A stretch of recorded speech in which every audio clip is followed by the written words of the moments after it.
안녕하십니까.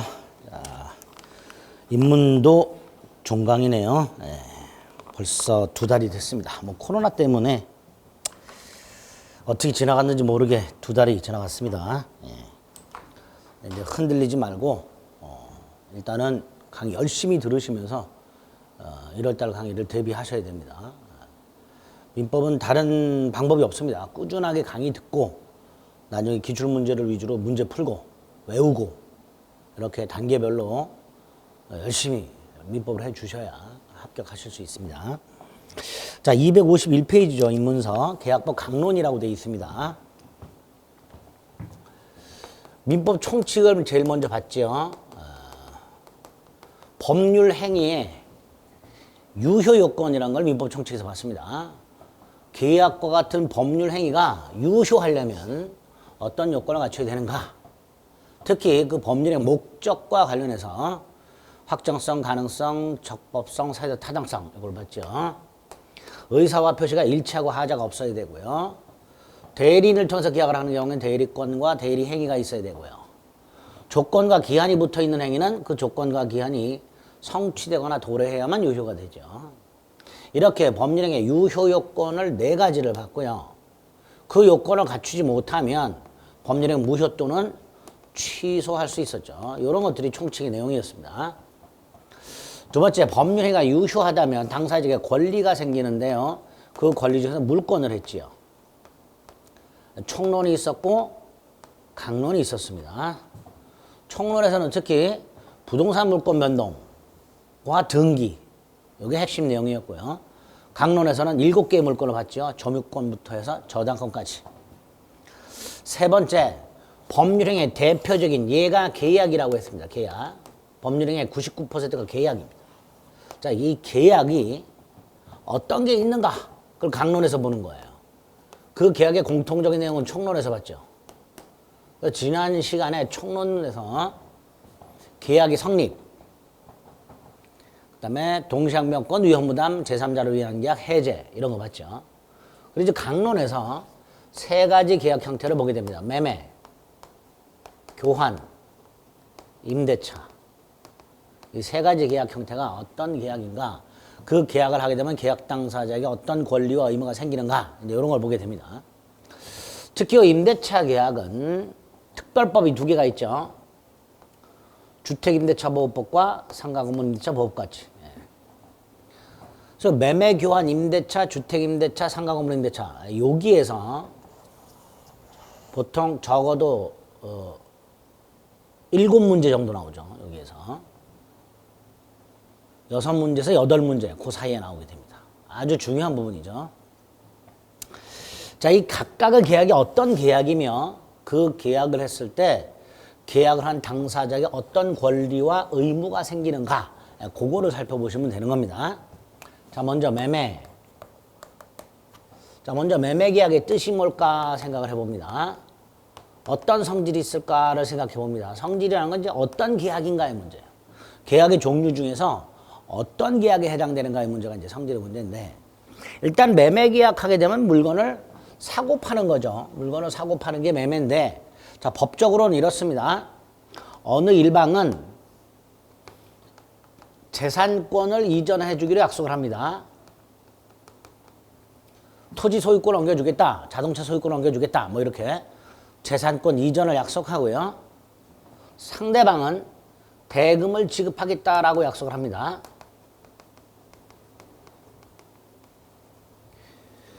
이게 매매계약입니다. 이때 재산권 이전하겠다라고 약속해주는 사람이 매도인이고요. 대금을 지급하겠다라고 약속하는 사람이 매수인이 됩니다. 이렇게 매도인과 매수인이 한쪽은 소유권 등 재산권을 넘겨주기로 약속을 하고, 상대방은 이에 대한 반대급부로 대금을 지급할 것을 약속하며 성립하는 계약입니다. 자, 이렇게 갑과 을 사이에 매매계약을 하게 되면 갑과 을, 양당사자에게 채무가 생기죠. 쌍무 이렇게 되겠죠. 양당사자에게 채무가 생깁니다. 또 이행이 끝나면요, 서로 주고받지요. 이행이 끝났을 때 서로 주고받는 걸 유상이라고 그랬습니다.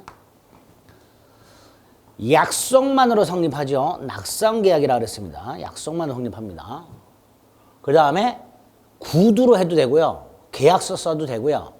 매매 계약을 할 때는 어떤 방식이 정해져 있지 않습니다. 이걸 분류식이라고 합니다. 분류식. 계약서를 써도 되고, 즉 서류를 작성해도 되고, 구두로 해도 상관이 없습니다. 그래서 이런 걸 분류식 계약이라고 합니다. 매매 계약의 성질, 유상, 쌍무, 낙성, 분류식 계약, 유상, 낙불 이렇게 됩니다. 유상, 낙불. 그 다음에 이 매매 계약의 특징이 있는데요. 특징. 요 재산권. 꼭 소유권만 되느냐, 재산권이란 게. A 토지 소유권을 넘겨주겠다. B 건물 소유권 넘겨주겠다. C 자동차 소유권 넘겨주겠다. 소유권만 되느냐, 그건 아닙니다. 우리 물권 같은 것들, 지상권 같은 것들, 이런 거 얼마든지 양도할 수 있고, 전세권 이런 것들. 임차권 같은 채권, 이런 것도 얼마든지 양도할 수 있고요. 특허권 같은 것들도 얼마든지 양도할 수 있습니다.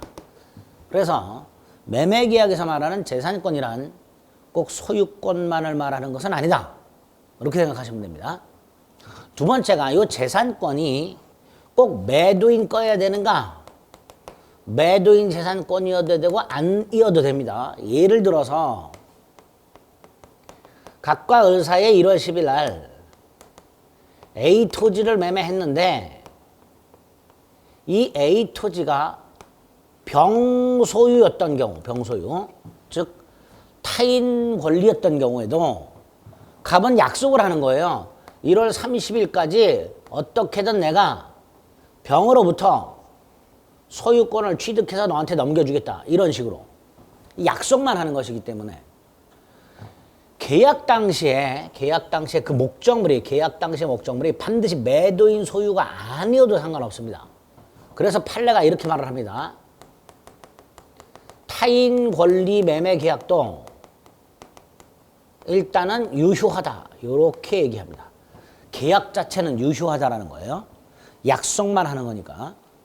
을이 갑을 믿어. 갑이라는 놈은 지금까지 약속을 어긴 적이 없어. 그래서 갑을 믿고, 아, 갑이 30일까지 넘겨주겠다고 했으니 이건 틀림없다.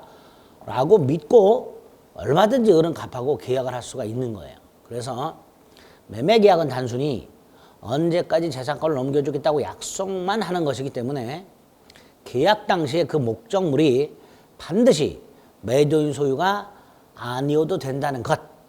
그래서 타인 권리 매매도 유효하다는 것. 이렇게 생각하시면 됩니다.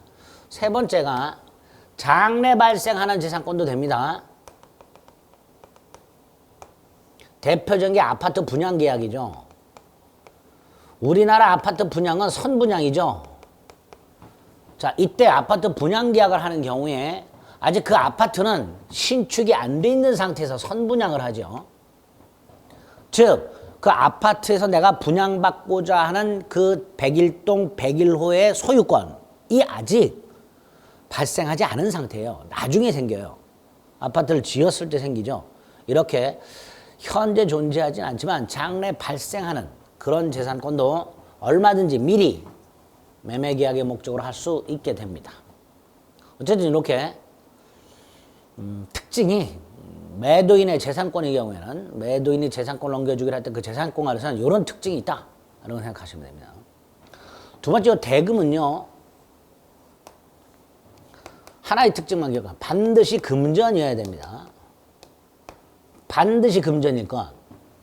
만약에 갑소유 1억짜리 A 토지를 매매하는데 1억짜리 A 토지를 매매하는데 을이 현금, 금전이 9천만 원밖에 없어요. 그래서 9천만 원을 현금으로 주고 나머지 모자라는 1천만 원을 자신의 자동차 소유권을 넘겨주기로 했다. 이런 경우에는 매매가 아니라 교환계약이라는 게 따로 있습니다. 민법에. 매매가 아니라 교환계약이라는 게 따로 있어요. 따라서 매매계약이려면 그 대금은 반드시 금전일 것, 반드시 돈일 것. 이걸 기억을 해주시면 됩니다. 이런 것들이 매매의가 되고 성질이 되고 특징이 됩니다. 그런 내용들이 251페이지 쭉 나와 있어요. 서설 563조가 있고요. 의의가 있습니다. 성질이 있지요. 동그라미 1번에 기억 이렇게 되죠. 니은 쌍무죠. 디귿 유상이죠. 리을 분류식이죠. 동그라미 보면 재산권 이전을 목적으로 하죠. 그 재산권은 계약 당시 매도인에게 귀속하고 있을 필요가 없지요. 또 재산권을 현존할 필요도 없으므로 장래 재산권도 되지요. 3번 반드시 금전이어야 되지요. 이런 것들이 매매계약의 성질 특징이 됩니다. 자, 두 번째, 매매계약의 성립과 관련해서 매매계약이 어떻게 성립하는가, 성립의 모습, 이거 이제 계약 총론에서 이미 봤고요. 매매예약이라는 제도가 있습니다. 이런 것들이 이제 나중으로 미루고요. 중요한 계약금이라는 게 있습니다. 계약금. 이 계약금이 우리가 실제 상식적으로 생각하고 있는 계약금하고 조금 달라요. 법에서 말하는 계약금은. 그래서 매매계약을 물어볼 때 이 계약금을 거의 매년 반드시 물어보는 경향이 있습니다. 자, 이 계약금이란 게 무엇인지를 오늘 아주 기본이 되는 내용을 명확하게 여러분들이 숙지하셔야 됩니다. 우리가 알고 있는 일반 상식과는 다르다라는 걸 전제로. 자, 우리 보통 계약금 같은 경우에 부동산 매매 계약 따위를 할 때 또는 부동산 임대차 계약을 할 때 그 매매 대금이나 임대차 보증금의 일할 10% 정도를 계약금으로 지급을 하죠, 보통. 그런 걸 계약금이라고 한단 말이죠. 그런데 법에서 말하는 계약금이란 게 뭘까? 민법에서 말하는 계약금이란 게 뭘까? 민법에서는 565조에서 해약금이라는 타이틀로 565조에서 해약금이라는 타이틀로 계약금을 규정을 해놨습니다. 거기에 뭐라고 해놨냐면 253페이지에 있습니다. 253페이지 그 위에 조문이 있죠. 박스가. 매매와 같은 유상계약을 체결하면서 매매와 같은 유상계약을 체결하면서 일방이 매수인이겠죠. 타방 당사자에게 교부하는 금전, 기타 물건, 이게 계약금입니다. 일방이 계약 당시에 금전, 기타 물건을 이렇게 했죠. 계약금, 보증금 등의 명목으로 이렇게 해놨습니다. 그러니까 이름을 뭐라고 붙이든 상관없다. 계약금이라고 부르든 보증금이라고 부르든 증약금이라고 부르든 상관없다. 이름을 뭐라고 붙이든 매매와 같은 유상계약을 체결하면서 일방이 상대방에게 교부하는 금전 또는 물건, 이걸 계약금이라 한다 이렇게 해놨어요. 자, 그러면 여기서 계약금의 중요한 특징이 하나 나옵니다. 각과 을 사이에 A 토지 매매 계약을 합니다. 1억에. 그리고 보통 1할 정도를 계약금으로 지급한다 했으니, 자, 갑이 계약금 1,000만 원을 요구합니다. 자, 을이 이 계약금 1,000만 원을 금전으로 지급 1,000만 원 금전으로 지급할 수 있고요. 만약에 을이 돈이 없어. 그래서 계약하는 날 자신이 타고 온 자동차, 중고차 시장에 가면 1,500만 원 정도 돼. 그 자동차를 갑에게 계약금으로 받을래? 야, 내가 오늘 돈은 없고 계약금으로 내가 타고 온 자동차를 일단 너한테 넘겨줄게. 그걸 네가 갖고 있어. 이렇게 자동차를 계약금으로 줄 수도 있는가? 있단 말이지. 자, 여기서 매매계약에서 대금은 반드시 금전이어야 된다 그랬죠. 근데 계약금은 물건도 계약금이 되죠. 그래서 아하, 계약금은 대금 일부가 아니구나. 대금의 일부가 아니구나. 자동차를 계약금으로 줬다. 이게 대금이냐? 아니란 말이지. 두 번째, 자동차를 계약금으로 준 을은 나중에 대금을 1억을 지급하고 자동차를 돌려받을 거예요. 즉, 계약이 이행이 되면 계약금은 반환이 원칙이 됩니다. 이게 원칙이에요. 계약이 이행이 되면 계약금은 반환하는 게 원칙이다. 그런데 우리 일반 상식적으로 보통 계약금은 금전으로 지급하고요. 나중에 이걸 대금에 충당하지요. 우리 대법원은 이건 관행에 불과할 뿐이다. 관행. 계약금을 금전으로 보통 지급을 하고 그걸 나중에 대금에 충당하는 관행이 있을 뿐이다. 또는 매매계약을 하면서 대금은 1억, 계약금 1,000만 원, 잔금 1억이 아니라 잔금 9천만 원, 이렇게 계약서에 썼다면 그때는 그 계약금 1,000만 원을 대금에 충당하기로 특약을 한 거다. 이렇게 됩니다. 대금에 충당하기로. 관행 또는 특약에 의하여 대금에 충당할 수 있을 뿐 계약금이 당연히 대금의 일부가 되는 것은 아니다. 이걸 꼭 기억하셔야 됩니다. 그래서 예전에 우리 시험 지문에 계약이 이행되면 계약금은 반환하는 것이 원칙이다. 이렇게 나온 적이 있어요. 그게 옳은 지문이었는데 수험생들이 상식적으로 계약금을 안 돌려받는데? 라고 생각을 하시고 그걸 다 틀린 지문으로 생각을 하셨어요. 그러니까 답이 없었겠죠. 답을 고를 수가 없게 된단 말이죠. 자, 상식적으로는 계약금을 대금에 충당을 합니다. 보통. 또 상식적으로는 계약금을 돈으로 줘요. 값도 돈으로 받고 우리 자동차를 계약금으로 주면 값은 안 받아요. 상식적으로. 근데 그게 상식이고 관행일 뿐 법은 아니라는 거예요. 법은 물건도 계약금이 될 수 있다는 거. 그래서 법은 계약금은 대금의 일부가 아니고 계약이 이행되면 반환하는 게 원칙이라는 거. 다만 돈으로 계약금을 보통 지급을 하고 대금에 충당을 하는 경우 그냥 상식적으로 관행에 불과할 뿐이다. 이런 개념으로 계약금을 이해해 주시면 됩니다. 계약금의 뜻입니다. 두 번째, 매매 계약을 하면서 반드시 계약금을 주는가? 아닙니다. 계약금을 안 주는 매매 계약이 훨씬 많습니다. 편의점이나 마트에서 물건을 사는 것, 계약과 동시에 이행이 이루어지는 것, 이거를 현실 매매라고 합니다. 다시 한번, 편의점이나 마트에서 물건을 사는 것, 즉 계약과 동시에 이행이 이루어지는 것, 이걸 현실 매매라 하는데 현실 매매에서는 계약금 줘보신 적 없지요? 없어요. 현실 매매에서는. 그럼 계약금은 보통 어떨 때 주나? 부동산 매매처럼 덩치가 큰 거 또는 계약 날짜와 이행기가 다른 거. 요 계약 날짜와 이행기가 다를 때 그 계약의 이행을 확보하기 위해서 받아주는 게 계약금이란 말이죠. 그러니까 매매 계약 따위를 하면서 계약금을 주고받으려면 계약금을 주고받는 약속을 따로 해야 돼요. 그걸 계약금 계약이라고 합니다.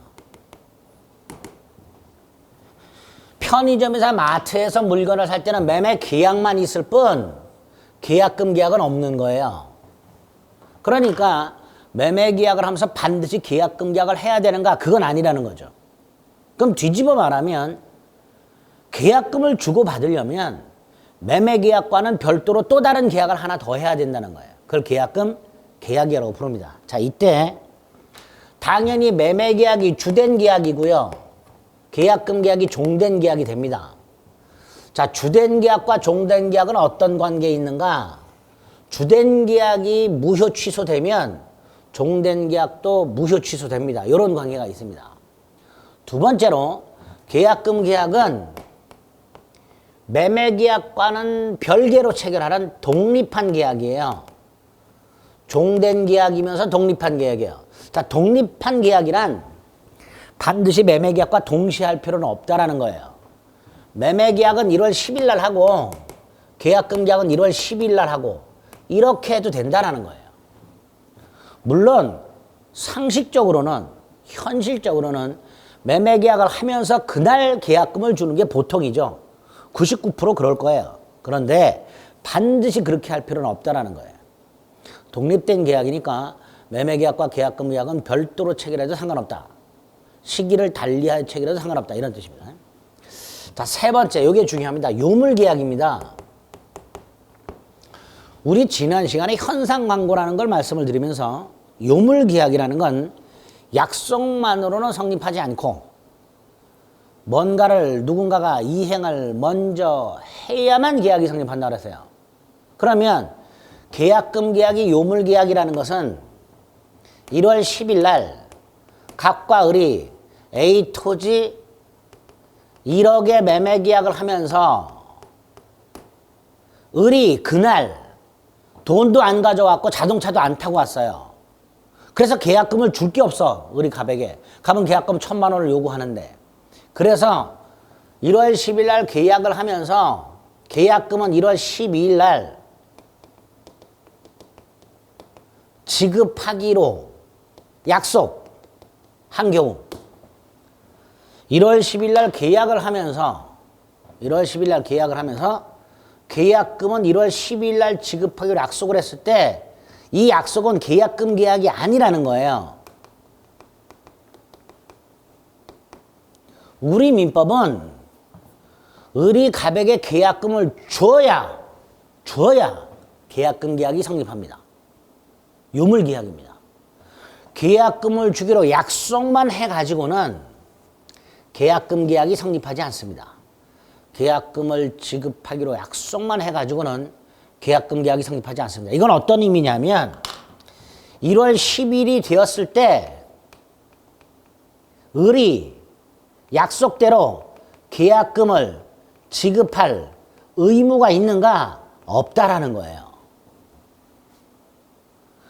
1월 10일 날 계약을 하면서 을이 10일 날 계약금을 주기로 약속을 했지만 그 약속만으로는 계약금 계약이 아니기 때문에 을에게는 계약금을 지급할 의무 따위는 생기지 않습니다.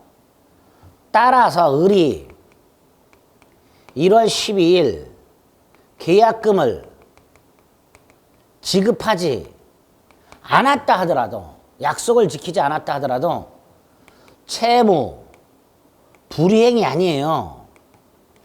매수인의 채무는 대금 지급 채무가 매수인의 채무예요. 매수인의 채무가 뭐라고요? 대금 지급. 그런데 계약금은 대금의 일부가 아니라 그랬죠. 그러니까 계약금을 안 준다 해서 채무 불이행이 아니라는 거예요. 따라서 갑은 주계약인 매매계약을 해제할 수 없다. 이게 대법원 판례예요. 이게 대법원 판례입니다.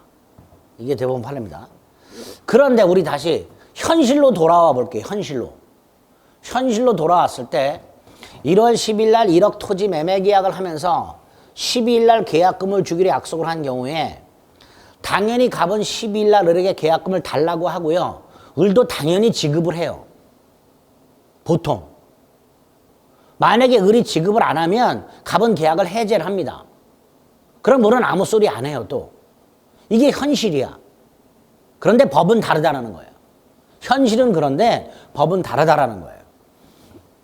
1월 10일 날 계약금을 아무리 지우기로 약속을 했다 하더라도 그것만으로는 계약금 계약이 성립하지 않았기 때문에 계약금을 지급할 의무 따위는 없는 거고, 따라서 약속대로 계약금을 지급하지 않았다 하더라도 채무 불이행이 아니기 때문에 주계약을 해제할 수는 없다, 이렇게 되는 거죠. 이게 법이에요. 자, 그럼 다시 현실로 1월 10일 날 계약을 하면서 12일 날 계약금을 주기로 약속을 했을 때 갑이 12일이 되면 갑은 계약금을 달라고 하고요. 을은 계약금을 준단 말이지. 그럼 12일 날 계약금을 주고받았어. 요게 계약금 계약이 되는 거예요. 요게 계약금 계약이 되는 거예요. 이게 우리 민법이에요. 그럼 두 갈래로 갑니다. 1월 10일 날 A토지 1억 매매 계약을 하면서 12일 날 계약금을 주기로 약속했을 때 현실, 갑은 12일 날 계약금을 달라고 할 것이고 을은 계약금을 지급할 것이다. 그래서 12일 날 갑과 을이 계약금을 주고받았다. 그게 계약금 계약이다. 두 번째, 약속만으로는 계약금 계약이 성립하지 않는다. 따라서 계약금 지급 의무 따위는 없고 10일 날 갑이 계약금을 달라 요구하더라도 을은 지급할 의무 따위는 없다. 따라서 을이 지급을 하지 않는다 하더라도 의무 위반이 아니다. 채무 불이행이 아니다. 그래서 갑은 주계약을 해제할 수는 없다. 여기 판례. 그래서 현실과 법을 혼동하시면 안 됩니다. 우리는 법을 공부하는 거예요. 그래서 계약금 계약은 이렇게 요물계약이라는 것 잊지 마세요.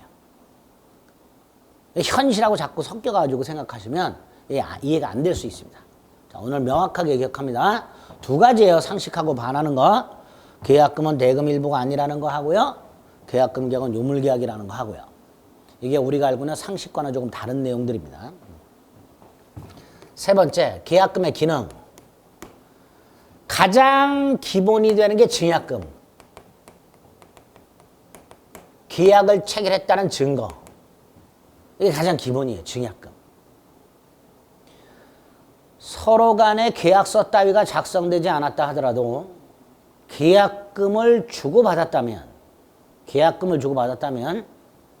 계약을 체결한 증거가 됩니다. 그게 증약금입니다. 두 번째, 민법은 해약금의 기능을 부여하고 있어요. 해약금. 계약금에 해약금의 기능을 부여하고 있습니다. 그래서 일단 계약금은 해약금으로 추정을 합니다. 추정. 자, 세 번째. 당사자가 계약금을 주고받으면서 특약을 합니다. 지난 시간에도 한번 말씀을 드렸는데 1억 매매 계약을 하고 을이 계약금을 1,000만 원을 주고 계약금 계약이죠. 특약을 합니다. 을이 잔금을 지급하지 않으면 계약은 해제가 되고 계약금은 반환하지 않기로 한다. 이렇게 계약금을 을의 채무 불이행하고 결합을 시켜서 반환하지 않는다라는 특약을 하게 되면 그때 그 계약금은 위약금의 성질을 갖게 됩니다. 여기서 조심하실 거, 계약금이 위약금의 성질을 가지려면 반드시 당사자 사이에 위약금으로 하는 특약이 있어야만 됩니다. 그래서 우리 대법원은 계약금을 주고받으면서, 즉 계약금 계약을 하면서 위약금 특약을 하지 않았다면, 설령 을의 채무 불이행을 이유로 계약이 해제되더라도 계약금은 반환해야 되고 갑은 따로 실제 손해배상만 청구할 수 있을 뿐이다. 이렇게 되는 거예요. 위약금 특약이 없다면. 반면에 위약금 특약을 하게 되면 그 계약금이 손해배상에 충당이 되는 거예요. 손해배상에. 그래서 계약금의 기능 중에 위약금이라는 기능이 하나 있는데 이 위약금이 되려면 당사자 사이에 반드시 계약금을 위약금으로 하는 특약이 필요하다는 것, 이걸 기억을 꼭 해주셔야 됩니다. 자, 네 번째. 그럼 민법이 부여한 해약금이 뭔가를 생각해 봅니다. 자, 민법이 규정한 해약금이란 게 뭐냐? 다시 각과 을 사이에 1월 10일 날 A 토지를 1억에 매매하면서 을이 1월 10일 날 1천만 원을 계약금으로 교부했어요. 지급을 했어. 즉 각과리 계약금을 수수했어. 자, 1천만 원을 수수했어. 요게 계약금 계약이죠. 매매계약 당사자가 계약금을 주고받으면 수수. 당사자 사이에 계약금 계약이라는 게 체결이 되고 이렇게 계약금을 주고받은 양 당사자에게 계약을 해지할 권리가 하나씩 생겨요. 이렇게 계약금을 주고받은 양 당사자, 계약금 계약을 체결한 양 당사자에게 해제권이 하나씩 생길 때 그거를 해약금이라고 부르는 거예요. 이게 우리 민법 565조죠. 자, 이 해제권은 지난 시간에 봤던 채무 불이행을 이유로 하는 해제가 아니죠. 채무 불이행을 이유로 하는 해제가 아니라 계약금을 주고 받았기 때문에 생기는 해제권이에요. 약정 해제권입니다. 어쨌든 우리 민법 565조에서는 양 당사자가 계약금을 주고받으면 계약금을 주고받은 양 당사자에게 해제권이 하나씩 생기도록 하고 있습니다. 매도인도 해제할 수 있고 매수인도 해제할 수 있습니다. 자, 이때 이 해제권을 언제까지 행사하는가를 규정해놨어. 언제까지 행사하는가? 당사자 중 일방이 이행에 착수할 때까지, 즉 이행 착수 전까지만 할 수 있어요. 둘 중에 한 사람이라도 이행을 착수해버리면 계약금 해제는 불가능합니다. 자, 여기서 이행 착수가 뭐냐?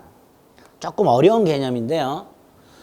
그 구체적 개념은 나중에 살펴보시고 오늘은 얘만 하나 기억하시면 돼요. 매수인이 중도금을 지급한 경우, 이게 이행 착수예요. 대표적인 이행 착수입니다. 그러면 갑과 을이 계약을 하면서 계약금을 주고받았다. 해제권이 하나씩 있다. 그 상태에서 을이 중도금을 지급했다. 그럼 이 해제권을 소멸한다라는 거예요. 을이 중도금을 지급해버리면. 중도금 지급이 대표적인 이행 착수입니다. 그 이행 착수 전, 즉 중도금 지급 전까지만 해제할 수 있습니다. 세 번째, 어떻게 행사하는가, 어떻게? 이렇게 규정해놨어요. 계약금을 준 사람, 계약금을 교부한 사람, 이 사람은 계약금을 포기하면 된다. 계약금 포기하고 계약을 해제하면 된다. 반면에 받은 사람, 계약금을 받은 사람, 수령자, 이 사람은 배액을 상환하면 된다. 이렇게 규정을 해놨습니다. 자, 그래서 해약금 오늘 세 가지를 기억합니다. 계약금을 주고받은 당사자에게 해제권이 하나씩 생긴다. 그 해제권을 언제까지 어떻게 행사하는을 규정해놨다. 당사자 일방이 이행에 착수할 때까지, 이행 착수 전까지 교부자는 계약금을 포기하고 수령자는 배액을 상환하고 해제할 수 있다. 이렇게 됩니다. 자, 네 번째, 계약금에 의한 해제.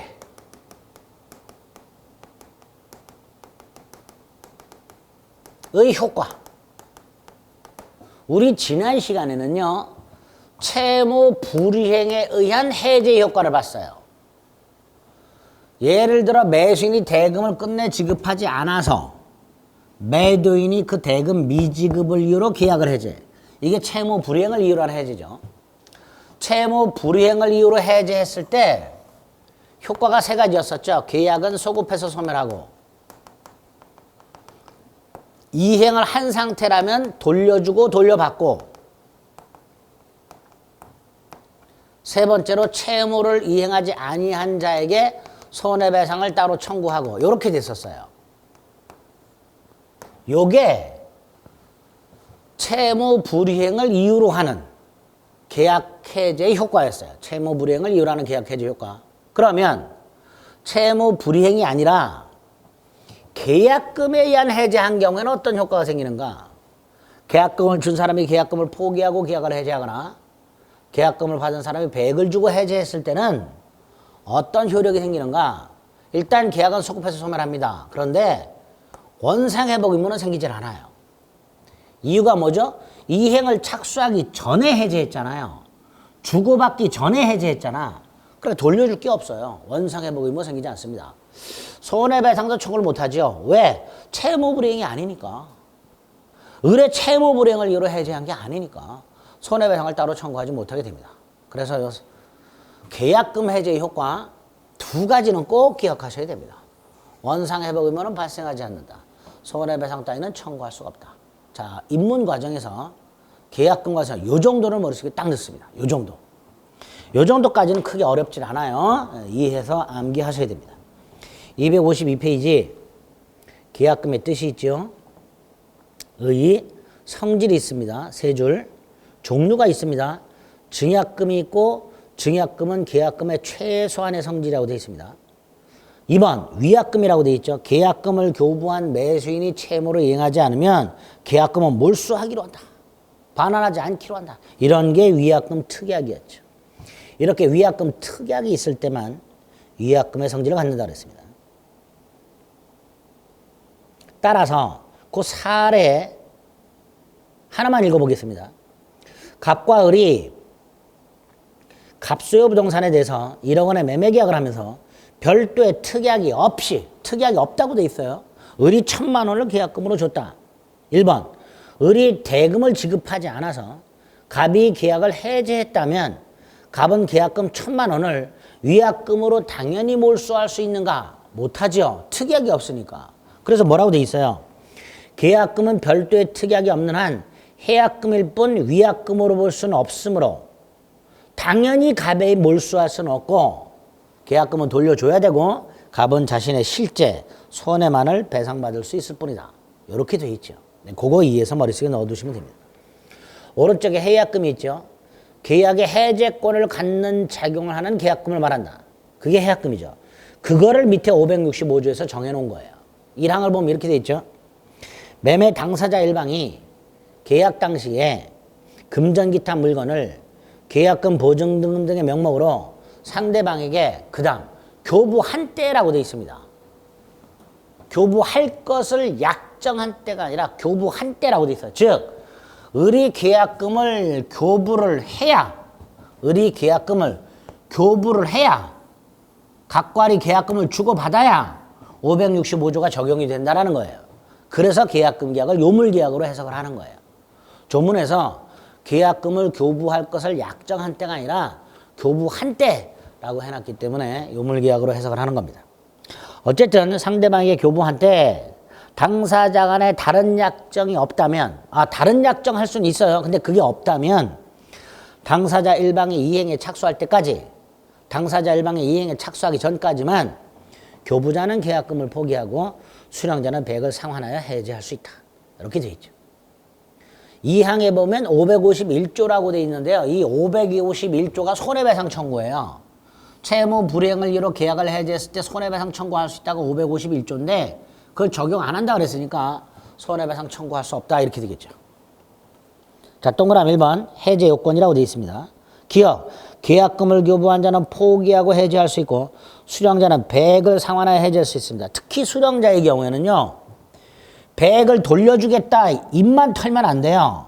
실제로 배액을 상환하면서 해제입니다. 그게 동그라미 기억에 나와 있고요. 니엔, 이행 착수라고 되어 있죠.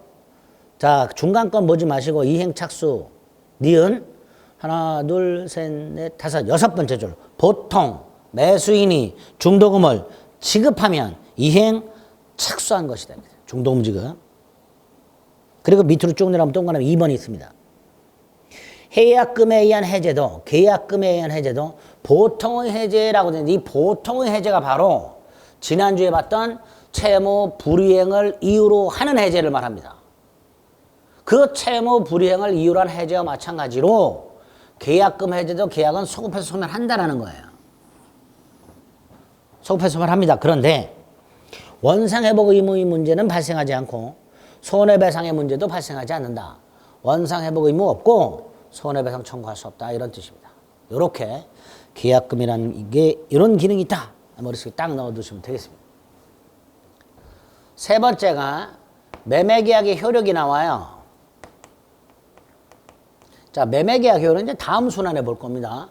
자, 매매계약의 효력이란 그냥 이렇게 생각하시면 돼요. 매도인에게는 어떤 권리와 어떤 의무가 생기는가의 문제, 또 매수인에게는 어떤 권리와 어떤 의무가 생기는가의 문제, 이게 매매계약의 효력이에요. 매도인은 재산권 이전 의무가 생길 것이고 매수는 대금 지급 의무가 생기겠죠. 이 두 가지가 쌍무계약이니까 원칙적으로 동시행 관계겠죠. 뭐 요거와 관련된 것들이 쭉 나오게 됩니다. 그 다음에 독특하게 매도인의 담보 책임이라는 게 나와요. 요 매도인의 담보 책임이 매년 나오기는 하는데요. 내용이 많고 어려워요. 그래서 우리는 담보 책임 문제가 나왔을 때 굳이 맞출 생각 안 합니다. 1년 동안 강의는 하지만 굳이 맞출 생각은 하지 마세요. 제 강의를 듣고 시험장 가서 매매 담보 책임 문제를 만났을 때 제가 강의한 내용 가지고 풀 수 있으면 풀고 아니면 찍고 이런 마인드로 접근하셔야 됩니다. 설명 이제 입문 과정에서는 안 합니다. 어쨌든 매매계약의 효력을 하면 이런 것들이 나오게 됩니다. 그중에 담보 책임이 핵심인데요. 담보 책임은 쳐다보지도 않습니다. 우리 255페이지에 보면 표가 하나 있어요. 이 표가 담보 책임에 관한 내용과 관련된 표인데요. 이거 외우셔야 돼. 담보 책임 문제를 맞추려면. 근데 이해도 어렵고 암기도 어렵습니다. 그러니까 처음부터 스트레스 받지 마시고 담보 책임 문제는 편하게 생각하자. 이런 마인드로 접근하세요. 나중에 말씀드리겠습니다. 쭉 넘어갑니다. 아이고 양도 뒤지기 많죠. 그리고 나서 260페이지를 갔더니 갑자기 임대차가 나왔습니다. 자, 요 임대차를 하기 전에 매매계약에서 하나 더 봐야 될 게 있어요. 환매라고. 환매. 우리 입문서에는 없지만 환매라는 제도가 간혹 시험에 나옵니다. 자, 이 환매가 뭔지를 입문서에는 없지만 생각을 잠깐 해보겠습니다. 환매라는 것은 매도인이 물건을 팔았지요.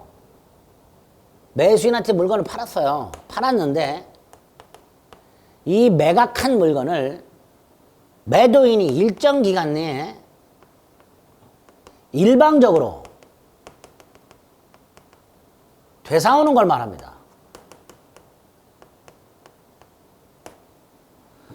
갑이 을에게 물건을 팔았는데 며칠 있다가 갑이 을한테 와서 대금을 던져주고 일방적으로 물건을 다시 가져가요. 이게 환매입니다. 일방적으로. 따라서 매수인 입장에서는 황당하겠죠. 그래서 매도인에게는 자신이 매각을 한 물건을 일방적으로 되사올 수 있는 정당한 권리가 있어야 돼요. 그걸 환매권이라고 합니다. 일방적으로 되사올 수 있는 권리. 이때 이 환매권은요, 하늘에서 뚝 떨어지지 않습니다. 반드시 당사자가 매매계약을 하면서 동시에 환매특약을 해야 돼요. 매매계약과 동시에요. 매매계약을 하면서 동시에 갑과 을이 갑소유 A 토지를 1억에 매매하면서 특약을 합니다. 매도인은 1년 내에 1억 2천만 원을 주고 되사올 수 있다. 이렇게 환매 특약을 반드시 해야만 환매할 수 있게 됩니다. 여기서 매도인은 일정 기간 내에 되사와야 돼요. 그 기간.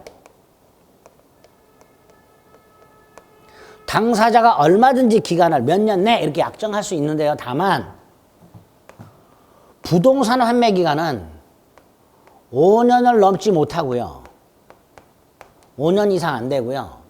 동산 환매 기간은 3년을 넘지 못합니다. 이렇게 제한을 해놨어요. 부동산 환매 기간은 당사자가 약정을 할 수 있는데 5년 이하로 정하란 말이지. 1년, 2년, 3년, 4년, 5년 이렇게. 6년 안 된단 말이지. 동산 4년 안 된단 말이지. 4년 내에, 6년 내에 안 된단 말이죠. 그래서 부동산 환매 기간은 5년을 넘지 못하고 동산 환매 기간은 3년을 넘지 못합니다. 만약에 넘었다. 부동산 환매 특약을 하면서 6년으로 정했다. 6년 내에 되사올 수 있다. 단축시켜버립니다. 5년으로. 5년으로 단축시켜버립니다. 세 번째, 당사자가 처음에 환매 특약을 하면서 부동산 환매 기간을 3년으로 정했다. 근데 5년을 넘지 못한다고 했으니까 중간에 2년을 연장할 수 있는가? 안 됩니다. 한 번 정한 기간은 절대로 연장이 안 됩니다. 네 번째, 환매 특약을 하면서 기간을 약정하지 않았다. 그러면 부동산 환매 기간은 5년이 되고요. 동산 환매 기간은 3년이 됩니다. 이런 식으로 환매 기간에 관련된 내용들을 확인하셔야 돼요. 이유는 세 번째, 환매권자는 환매권을 행사하는데요. 나중에 환매권을 행사하게 되는데 기간 내에 환매 대금을 제공해야 돼요. 즉 매도인 입장에서는 단순히 을에게 야, 나 환매할 거야 라고 말만 해서는 안 되고 그 환매 기간 내에 환매 대금을 제공하면서 행사, 기간 내 환매 대금을 제공하면서 행사해야 돼요. 갑이 을한테 가가지고 돈을 주면서 되사와야 돼요. 그냥 되사오겠다 말만 해서는 안 된단 말이죠. 자, 요때 요 기간 내 환매 대금을 제공하지 않으면 환매할 권리는 소멸하게 됩니다. 만약에 기간 내에 제공을 해야 되고 따라서 기간 내에 환매 대금을 제공하지 않으면 환매권 소멸, 환매할 권리를 잃는다 이렇게 나와 있습니다. 자, 여기서 이 환매 대금 약정이 있으면 약정에 의하고요. 약정이 없으면 매매대금 더하기 매수인이 부담한 매매비용, 매매대금 더하기 매수인이 부담한 매매비용, 요게 환매대금이 됩니다. 요게. 자, 그런데 다시 원래 처음으로 돌아와 봅니다. 갑과 을이 A토지 매매계약을 하면서 갑은 1년 내에 1,200만 원을 제공하고 되사올 수 있다. 그러면 을은 이런 계약을 주로 할까요? 안 할까요? 안 하죠. 을의 입장에서는 땅이 필요해서 사는데 갑이 일정 기간 내에 되사갈 수 있다라고 특약을 하게 되면 을은 좀 이상할 거 아닙니까?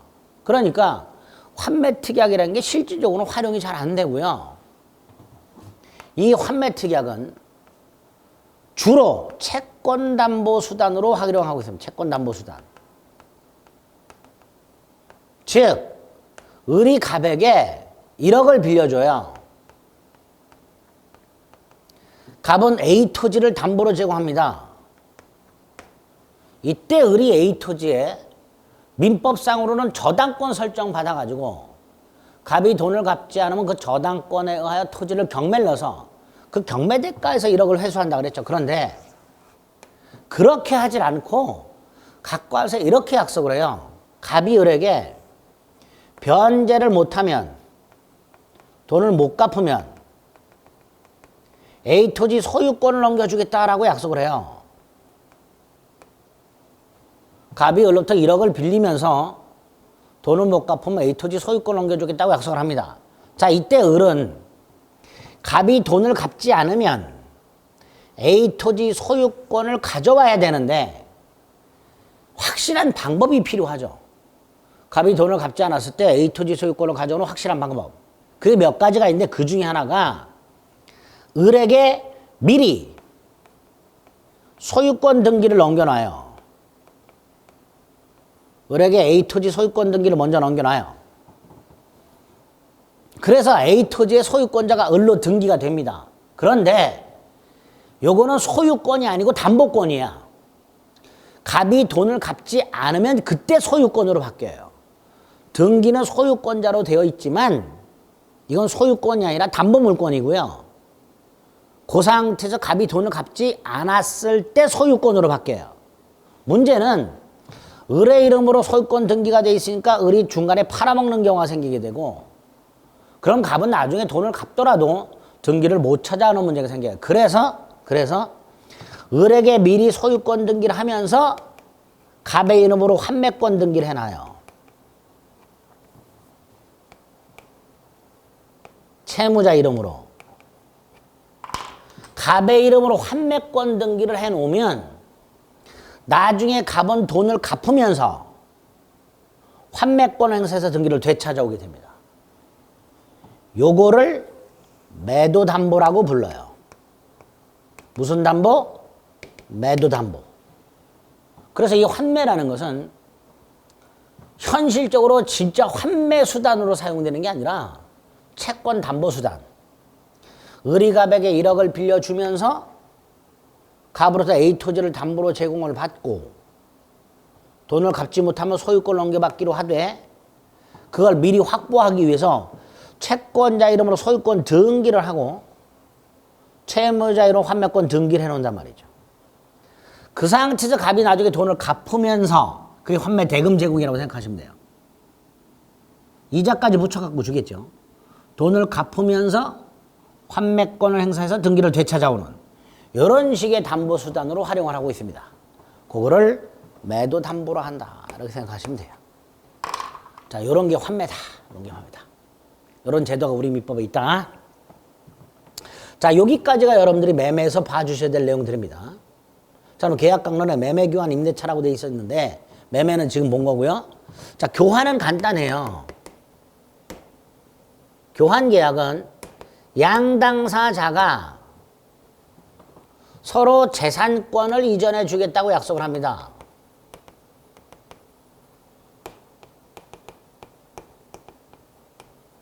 재산권 이전을 서로 약정하는 것, 그게 교환 계약이에요.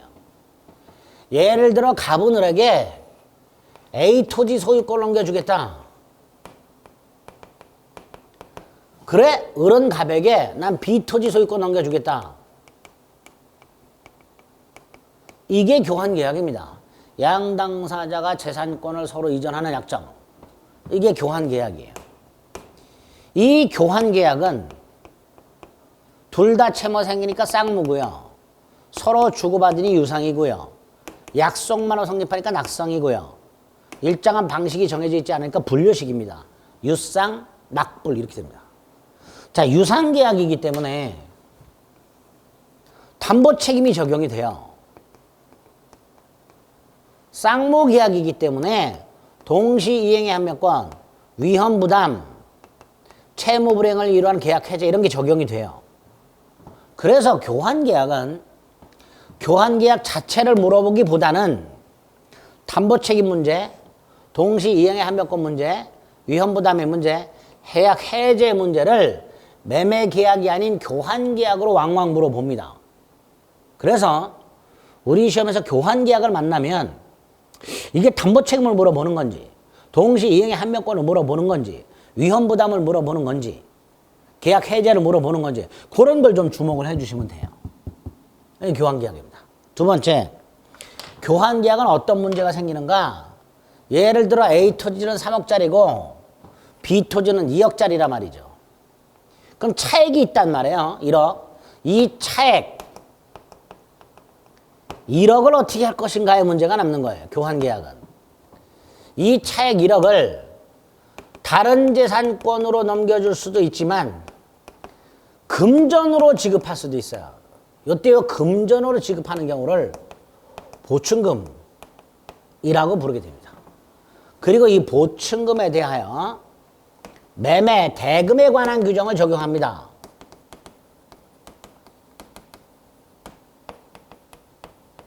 자, 이걸 왜 적용하는가를 이해합니다. 오늘 교환계약은 재산권을 서로 넘겨주는 채무를 부담합니다. 갑은 A 토지 소유권 넘겨줍니다. 을은 B 토지 소유권 넘겨줍니다. 채무를 이행했죠. 즉 보충금을 지급하는 건 교환계약상 채무가 아니라는 거예요. 교환계약상 채무는 재산권 넘겨주는 게 채무예요. 갑은 A 토지 소유권 넘겨주는 거, 을은 B 토지 소유권 넘겨주는 게 교환계약상 채무입니다. 따라서 갑이 A 토지 소유권 넘겨주고 을이 B 토지 소유권 넘겨주는 것으로 교환계약상 채무는 이행을 한 거예요. 보충금 지급은 교환계약상 채무가 아닙니다. 그래서 어떤 문제가 생기냐면 보충금을 지급하지 않는다 하더라도 채무 불이행이 아니라는 문제가 생겨요. 보충금 지급은 교환계약상 채무가 아니기 때문에. 보충금을 지급하지 않았다 하더라도 채무 불이행이 아닙니다. 채무 불이행이 아니니까 갑은 해제를 못하는 문제가 생겨요. 그래서 매매 대금에 관한 규정을 적용함으로써 을이 보충금을 지급하지 않으면 마치 매매 대금을 지급하지 않는 거하고 똑같아집니다. 그래서 보충금 미지급이 있다면 마치 매매 대금 미지급하고 똑같아지기 때문에 갑은 해제할 수 있다 이렇게 되겠죠.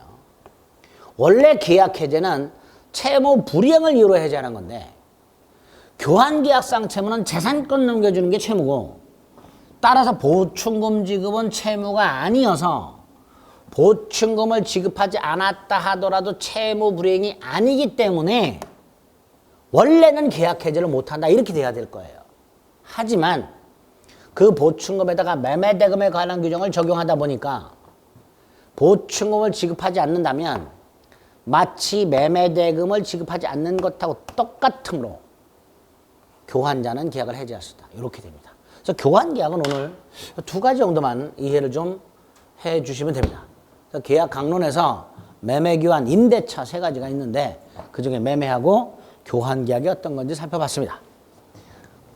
임대차가 중요하다고 그랬죠. 매매도 중요하고 임대차가 조금 더 중요해요. 자, 임대차는 시간을 좀 달리해서 살펴보도록 하겠습니다.